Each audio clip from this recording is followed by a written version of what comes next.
देश या एक उपमहाद्वीप नहीं, अनेक उपमहाद्वीप मिलकर के भी हमारे देश के सामने टिक नहीं सकते थे।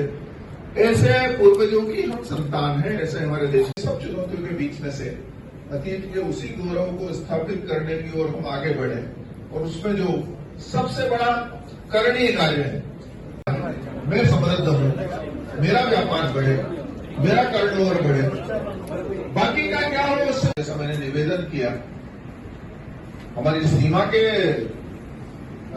ऊपर जो हमारे सैनिक हैं, லகு உத்யோக் பாரதி அகில இந்திய சிறு குறுந்தொழில்களுக்கான அமைப்பு. இது 31 வருடங்களாக சிறப்பாக அகில இந்திய அளவில் அனைத்து மாநிலங்களிலும் அனைத்து மாவட்டங்களிலும் செயல்பட்டு கொண்டிருக்கும் அமைப்பு. அகில இந்திய அளவில் 60,000 உறுப்பினர்களும் தமிழகத்தில் 3,000 உறுப்பினர்களும் உள்ளனர். இந்த லகு உத்யோக் பாரதியின் மாநில மீட்டிங்கானது இன்றைக்கு ஹொசூரில் நடைபெற்றது.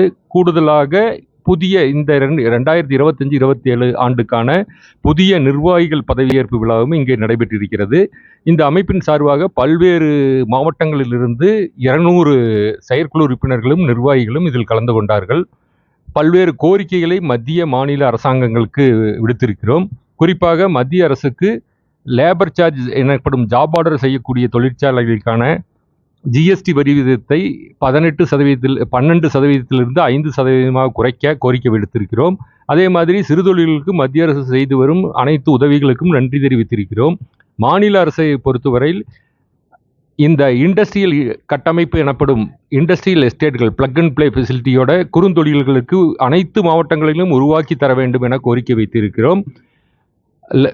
லேபர்களுக்கான ஒரு தங்கும் வசதியையும் அனைத்து மாவட்டங்களிலும் உருவாக்கி தர வேண்டும் என கேட்டிருக்கிறோம். குறிப்பாக கட்டட அப்ரூவல் சார்ஜ், கட்டடத்துக்கான டாக்ஸு, உள்ளாட்சி வரி எல்லாம் மிக அதிகமாக தமிழகத்தில் இருக்கிறது. சிறு குறு தொழில்களுக்கு அதில் 50% தள்ளுபடி சலுகை வழங்க வேண்டும் என மாநில அரசை வலியுறுத்தி கேட்டுக்கொண்டிருக்கிறோம்.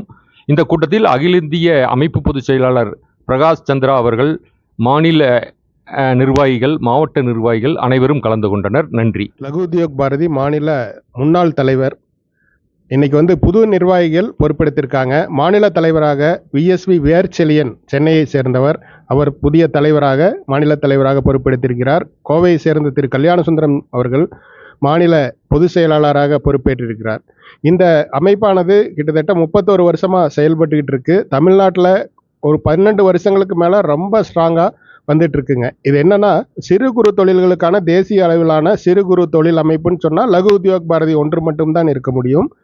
இந்த அமைப்பானது பல வேலைகளை செய்து கொண்டிருக்கிறது. அதில் பார்த்தீங்கன்னா, உறுப்பினர்கள் சேர்க்கை சொன்ன மாதிரி 60,000 1 லட்சம் உறுப்பினர்கள் சேர்த்தணுங்கிறத நோக்கி பீடு நடை போட்டு கொண்டிருக்கிறோம். அதே சமயம் நமது தமிழ்நாட்டில் உள்ள சிறு குறு தொழில்களுக்கு என்ன செய்ய வேண்டும் என்பதை மத்திய மாநில அரசாங்கங்களை கலந்தாலோசித்து அவர்களுக்கு வேண்டியவற்றை செய்வதில் முன்னோடியாக இருக்கிறோம். பார்த்தீங்கன்னா, நம்ம எந்த அசோசியேஷனுக்கும் போட்டியான அமைப்பு இல்லை. எல்லா அசோசியேஷனில் இருக்கிற உறுப்பினர்களும் நமது லகு உத்யோக் பாரதியில் உறுப்பினராக இருக்காங்க, மாநில பொறுப்பில் இருக்காங்க. இது என்னன்னா, நீங்கள் இப்போ பார்த்தீங்கன்னா தமிழ்நாட்டில் நிறைய தொழில் முனைவோர்களை கொண்டு வரணும், ஸ்டார்ட் அப்ஸ் கொண்டு வரணும்னு வேலைகள் நிறைய நடந்துட்டு இருக்கு.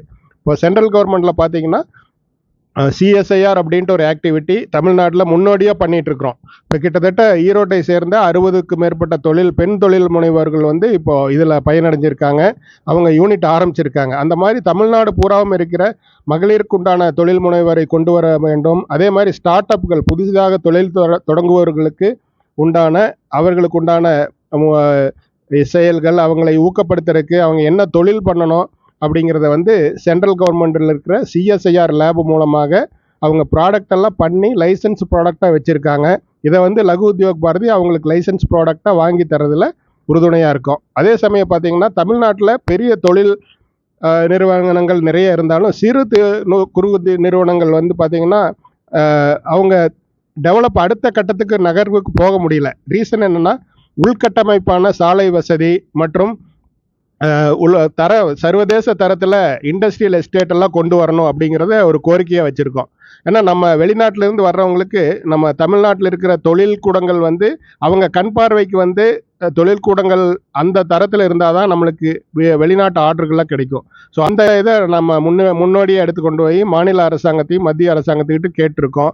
அதே சமயம் ஏர்போர்ட் எக்ஸ்பென்ஷன் இப்போ ஒசூர் மாதிரி இடத்துல, கோவை மாதிரி முன்னோடியான மாவட்டங்களில் வந்து டெவலப்மெண்ட் சென்டர் எனப்படும் தொழிலாளர்களுக்கு உண்டான தொழிற்திறமையை மேம்படுத்துவதற்கான திறனுக்காக சென்டர்ஸ் 10 சென்டர் தமிழ்நாட்டில் கொண்டு வரணும்ட்டு மத்திய அரசாங்கத்திடம் கோரிக்கை விடுத்திருக்கிறோம். அதில் சென்னை, கோவை, மதுரை மாதிரியான இடம், திருச்சி, இந்த மாதிரி சேலம், கொசூர் இப்படியெல்லாம் கேட்டிருக்கோம். இது என்னன்னா, நம்ம வடமாநில தொழிலாளர்கள் தான் இங்கே வந்து நிறைய வேலை செஞ்சுட்டு இருக்காங்க. பட் ஸ்கில்லிங் வந்து அவங்க இருந்தாலும் இப்போ இங்கே இருக்கிறவங்களாகட்டும், இப்போ ரூரல் ஏரியாவில் இருந்த கிராமத்து இளைஞர்களுக்கு வேலை வாய்ப்பு கிடைக்கணும் அப்படிங்கிறதுல நம்ம கிராமத்து தொழில்களையும் ஊக்குவிக்கணும் அப்படின்ட்டு அந்தந்த ஏரியாவுக்கு பொறுத்த மாதிரி ஸ்கில் டெவலப்மெண்ட் சென்டர் கொண்டு வரணும் அப்படின்ட்டு இப்போ அதை நம்ம அப்ளை பண்ணி அதற்குண்டான முயற்சிகள் நடந்துட்டுருக்கு. இது மாதிரி நிறைய வேலைகள் லகு உத்யோக் பாரதி செஞ்சுருக்கு. எக்ஸ்போஸ் நடத்தியிருக்கிறோம். அதே மாதிரி B2B மீட்டிங் எனப்படும் ஒவ்வொரு தொழில்களுக்கு உண்டான மீட்டிங்கள் பண்ணிகிட்ருக்கோம். ஸோ இது அடுத்த கட்டமாக ஹொசூரில் வந்து ஒரு பெரிய மீட்டிங், B2B மீட்டிங் வந்து இந்த வருஷத்தில் பிளான் பண்ணியிருக்கோம். அது வந்து பார்த்திங்கன்னா நம்ம மத்திய மாநில அரசாங்கத்தினோட கார்ப்பரேட், அது போக கார்ப்பரேட் நிறுவனங்கள்லாம் அதில் பங்கேற்க போகிறாங்க. அவங்களுக்கு நம்ம சிறு குறு தொழிலாளர்களுக்கு உண்டான ஆர்டர்களை நேரடியாக எடுக்கிறதுக்காக அவங்களோட ஒரு கலந்தாய்வுக்கு ஏற்பாடு செய்ய போகிறோம். இது வந்து வரப்போகிற இந்த பொறுப்பேற்ற புதிய தலைமை வந்து சிறப்பாக செயல்படும் அப்படிங்கிறத தெரிவிச்சுட்டு நன்றி குறிக்கிறேன்.